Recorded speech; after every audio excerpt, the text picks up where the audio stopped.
I recommend everybody find a happy place. Basketball to me is the place that I would get out with my boys and we would shoot hoops, sweat a little bit, get that chemo out of me, and they would treat me like a player, not like a cancer patient. So it was therapeutic for me in so many ways, on so many levels, emotionally and physically.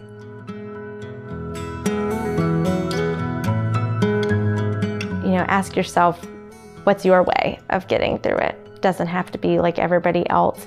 You still have to find things that make you feel comfortable. And for me, that was maintaining some semblance of normalcy. I would make sure to at least get out once a day to just walk. Getting outside, I could feel the sun on my face, the wind, birds, other people. So it was like the world was still happening outside, even if it had felt like it had stopped for me to some degree. Through therapy, I learned a lot of ways to cope with the stress that I was under, going on walks, and during those walks I would just say out loud or to myself the things that I was grateful for. Additionally, I loved to do some gardening, some meditation, and just really focusing on being in the present moment because the past was too hard to bear and the future was just way too overwhelming. When I was diagnosed with cancer, I just took all those emotions, all those fears to paper and would just write, stream of conscious, just let it pour out. And I love it because the paper doesn't judge me, doesn't say I'm doing this right or wrong. It just creates space for me to cathartically let that out. I played video games, like role-playing games where it's these fantastical worlds where you can just kind of submerse yourself in this crazy story and you kind of just forget about your life for a minute, right? That was escapism for me. Aside of that, I did a lot of reading, also kind of fantasy novels. Aerobic dancing and cardio dancing, or I did stretching and meditation. I also maintained a chemo journal.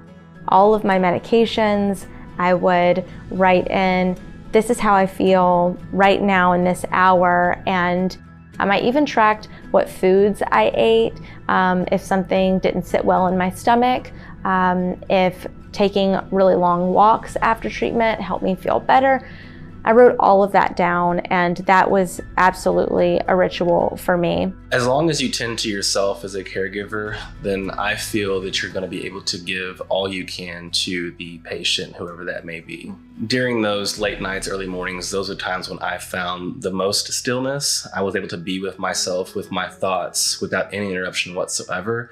And fitness is one thing that I can just really channel any emotion that I have or any problems that I have. I can really sit with them and be with myself. In order to be the most efficient advocate for your child or loved one, you have to be emotionally sound for the journey. Whether that be going for a walk in the woods and simply listening to the wind, to the rustle of leaves. It may sound like a small step in trying to detoxify your stress, but it's actually a giant leap.